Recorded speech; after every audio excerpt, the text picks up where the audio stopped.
todos, yo soy Nelly Cuadros y esto es Rescatemos Valores a través de la Coordinadora Republicana. Hoy día tenemos un gran invitado, Edgardo del Pomar, quien es abogado de profesión, ex regidor de la Municipalidad de Lima, además uno de los académicos más importantes en materia de gestión pública y derecho municipal. Edgardo, muchas gracias por acompañarnos en esta oportunidad. En esta coyuntura política donde se tienen contrapuestos dos posturas políticas ideológicas tan distintas y donde uno de los ejes de discusión fundamental y por supuesto y uno de los gritos de todas las regiones del gran sur del país, la descentralización, se habla ya como parte del argot sociopolítico, es parte del lenguaje político en el sur hablar del centralismo. Entonces, ¿qué retos tiene el siguiente gobierno para administrar el bienestar nacional, no solamente en diferencia de recursos? Creo que eso no es la descentralización.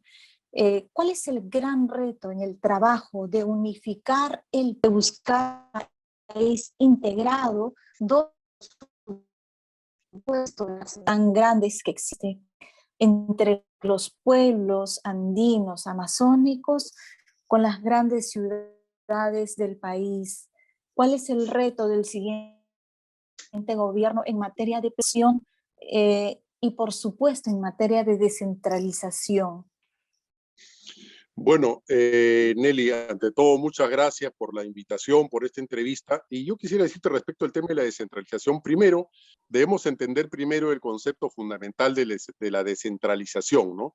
Y entonces te decía que la descentralización es un proceso dinámico de transferencia de las competencias del gobierno nacional hacia los gobiernos regionales y hacia los gobiernos locales. Y este proceso es un proceso gradual, es un proceso permanente y es un proceso irreversible, es decir, que nadie puede detener el proceso de transferencia de las competencias y de los recursos a estos dos niveles de gobierno, que es el nivel regional y el gobierno municipal.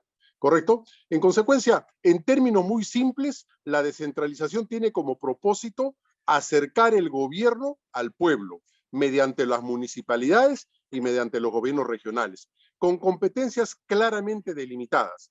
Y por tanto, cuando hablamos de esta incapacidad del gobierno en general de solucionar básicamente los problemas de la salud y de la educación, debemos ser justos y detectar, señalar que esa gran incapacidad en materia de salud y en materia de educación es una responsabilidad de los gobernadores regionales, porque ellos hace muchos años, más de 15 años, tienen atribuidas las competencias en materia de prestación de los servicios de salud y de los servicios educativos.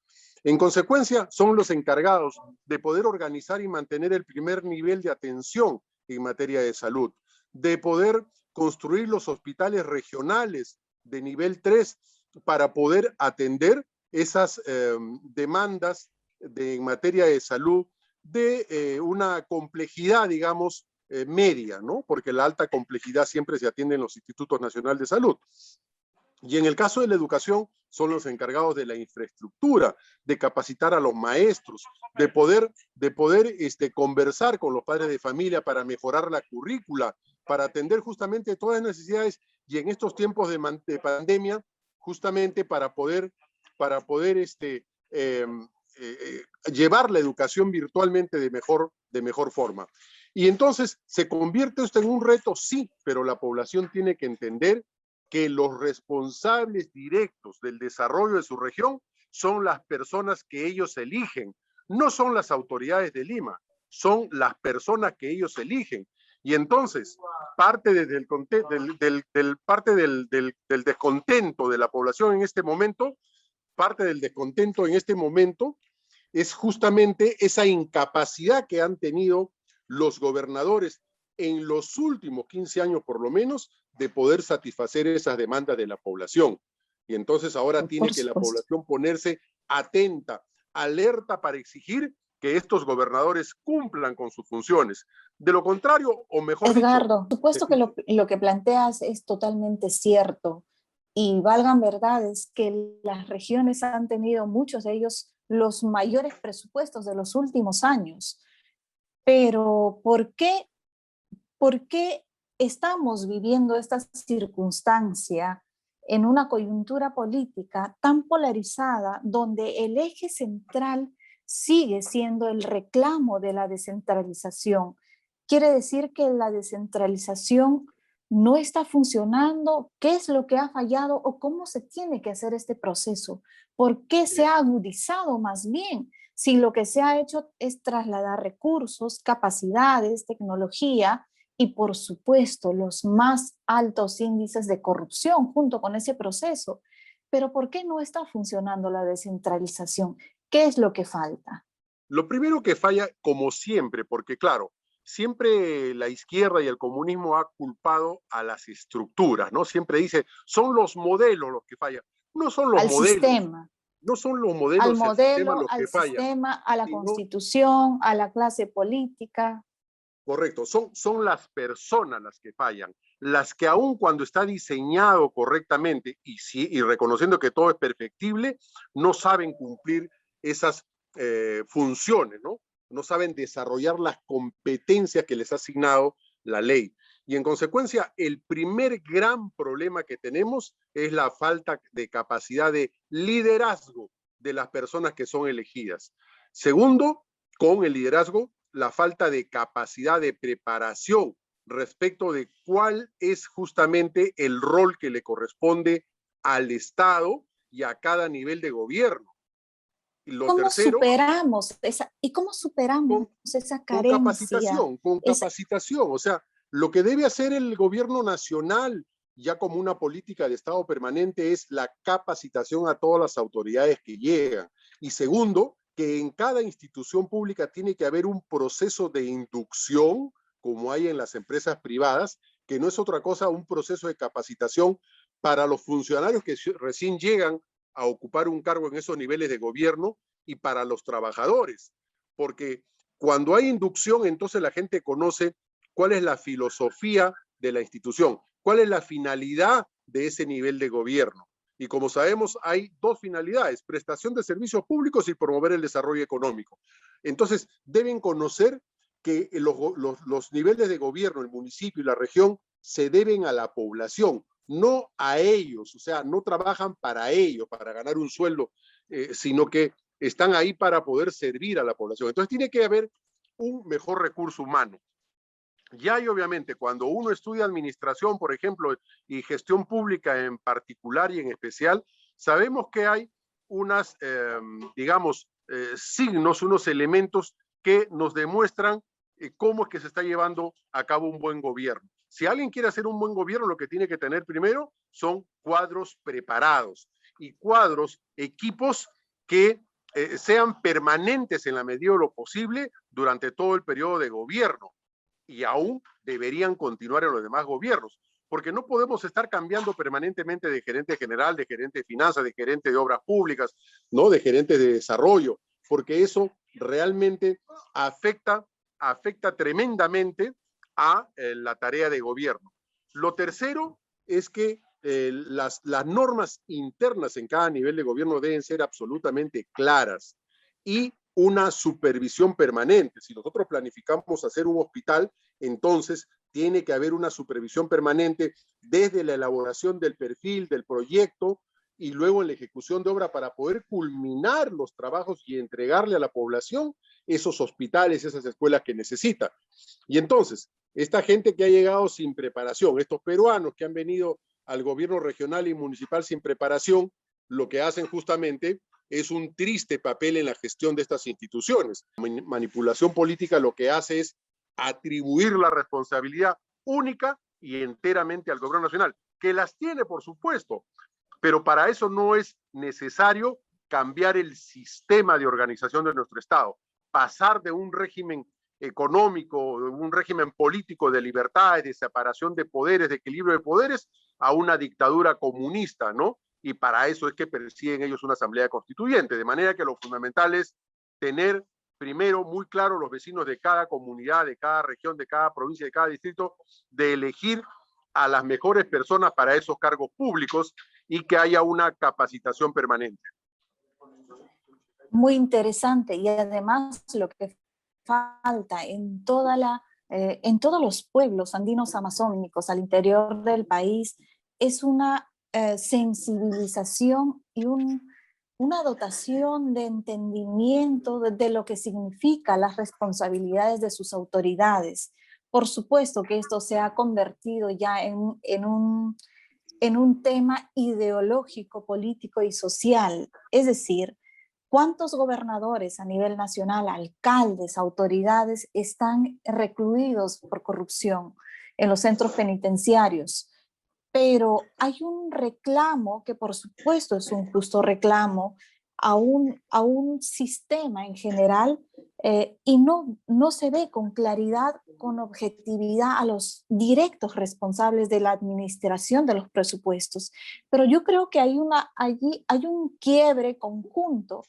No ha habido un liderazgo de los últimos gobiernos de hacer una planificación integrada de todos los gobiernos a nivel nacional, desde el Ejecutivo, regionales, gobierno un norte conjunto, integrado como país. Es decir, el gobierno local hace lo que quiere, lo que puede, como piensa, y de manera tan distante y divorciada de las políticas del gobierno central que muchas veces no se llega a entender y no se llega a concatenar con las políticas de los gobiernos locales. Y por supuesto, del resultado de todo este proceso tenemos la coyuntura tan compleja y tan contraria que estamos viviendo actualmente.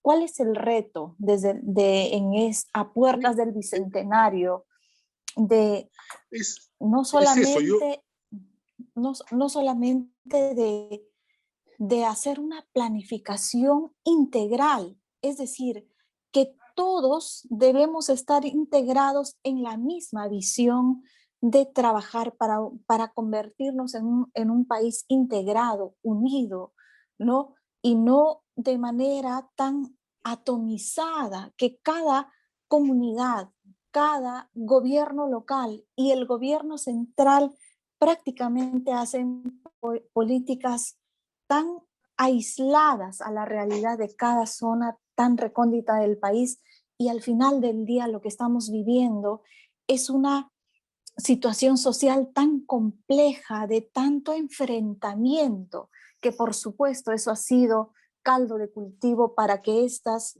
corrientes ideológicas puedan capitalizar a favor de sus propósitos, que es la política del caos y el enfrentamiento, la política de la anarquía donde reina estas ideologías comunistas. Correcto. Yo insisto siempre en que es fundamental la capacitación, o sea, el recurso humano es fundamental para poder realizar cualquier emprendimiento en las distintas áreas privadas o públicas y con mayor razón en el área pública, en el gobierno de las ciudades. Y entonces, creo que el reto es poder instituir jurídicamente, legalmente, la exigencia de que todos aquellos ciudadanos que pretendan ocupar un cargo de elección popular tienen que acreditar primero capacitación en materia de gestión pública.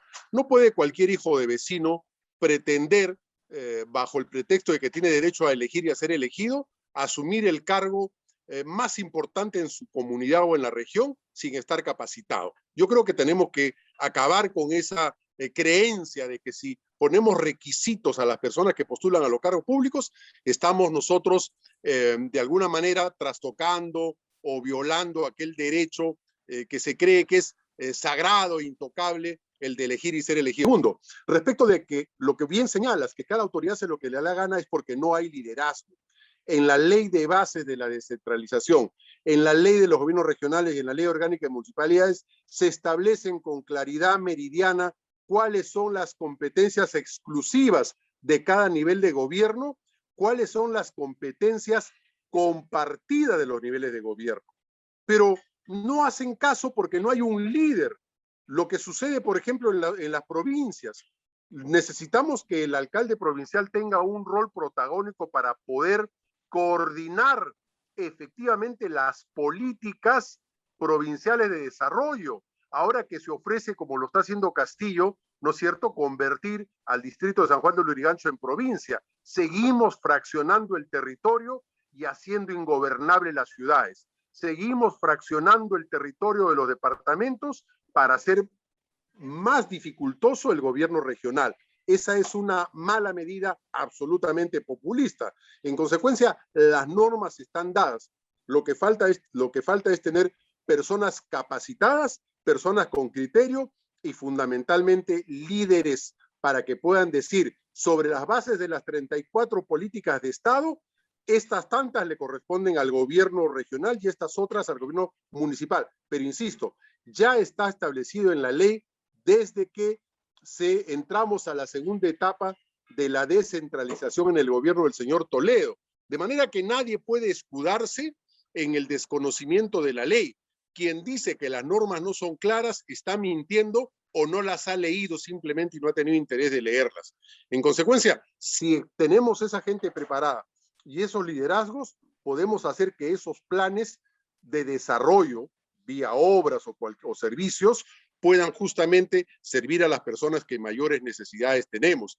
Que se hagan las carreteras de penetración importante, las escuelas, los hospitales, porque hemos visto que hay obras que no sirven. Por ejemplo, ¿qué hace un gobierno regional haciendo canchitas de fulbito? Eso lo tiene que hacer un municipio distrital, pero no un gobierno regional que tiene la obligación de hacer las obras de importancia y de integración regional. Por ejemplo, para que los agricultores puedan sacar sus recursos a las ciudades o a los puertos para exportar. Entonces, cuando no se tiene como autoridad la visión de que ellos son los líderes justamente del desarrollo y el crecimiento de sus pueblos, entonces tenemos justamente lo que estamos viendo, una mediocridad absoluta que causa la reacción negativa, la indignación y el rechazo de la mayoría de la población. Qué importante lo que acabas de mencionar, Edgardo. Por supuesto, gran reto que le toca al gobierno a partir del 28 de julio de generar una institucionalidad a nivel de todos los niveles de gobierno, desde los municipios, de los centros poblados, distritales, municipales, regionales, a todos estar integrados en una misma planificación y a marchar juntos. Y eso, por supuesto, se tiene que hacer como una política de liderazgo desde el Ejecutivo, porque no es suficiente la transferencia de recursos, sino más bien trabajar de manera multisectorial para poder cerrar las brechas en tantos sectores que tenemos en nuestro país, pero desde un punto de vista, he ahí el tema central. ¿Desde qué punto de vista, desde qué visión se va a trabajar esta planificación para el largo plazo? Porque no puede ser que entra un gobierno y se destruye toda la institucionalidad, todo el avance, porque no le gusta ciertas actividades, acciones, hacen borrón y cuenta nueva. Creo que tiene que haber una planificación fuerte y, por supuesto, esa será gran labor que le toca al acuerdo nacional, no solamente con las fuerzas políticas de todos los partidos, sino también instituciones y gremios colectivos de la sociedad civil, la iglesia, los padres de familia, los gremios, las instituciones democráticas, los colegios profesionales, por supuesto, tener que participar en esta gran planificación de acá, de cumplir el bicentenario a lo que venga más adelante y que la historia que estamos viviendo en este momento de gran división, de gran quiebre, no se vuelva a repetir. Dios mediante, que todo sea bueno para el país. Edgardo, muchísimas gracias por acompañarnos. Yo soy Nelly Cuadros, esto fue Rescatemos Valores desde la Coordinadora Republicana y tus palabras finales, por favor, a hacer un llamado a todos los ciudadanos, porque por supuesto el rol del Estado es dotar de capacidades a los ciudadanos, que tan escaso es. pero también es un círculo que tiene que ser un círculo virtuoso. Los ciudadanos tenemos que hacer el esfuerzo de reflexionar y elegir bien a las autoridades, y esas autoridades tendrán que corresponder a fortalecer la ciudadanía, y en conjunto, autoridades y ciudadanos, podamos construir un país integrado y acabar con esta división que tanto daño le hace al proceso de la libertad y la democracia de nuestro país. Correcto, muchas gracias, Nelly. Excelente tus palabras y tu mensaje. Lo único que saca del atraso a los pueblos, lo único que lleva al progreso a los pueblos es el trabajo, es la inversión. Y lo que queremos es eso, que el Perú siga desarrollándose y que el objetivo principal sea justamente poner todos nuestros productos en el mercado internacional para tener una mejor balanza comercial a favor del Perú, pero al mismo tiempo que con esos recursos podamos corregir las deficiencias del pasado y hacer la inversión que todos esperamos en el ámbito social. Queremos mejores escuelas y una educación de calidad para nuestros hijos. Queremos pasar de una situación de simples trabajadores a gente innovadora, creativa y que ponga al país en los primeros niveles en todos los aspectos de la vida. Y queremos también que haya salud de calidad y que se dé oportunidad a todos los jóvenes. Muchísimas gracias, Edgardo. Hasta una nueva oportunidad para seguir Gracias. aprendiendo de todo lo que nos has compartido el día de hoy. Yo soy Gracias, Nelly Nelly, Cuadros, encantado. esto fue Rescatemos Valores. Hasta una nueva edición. Muchas gracias.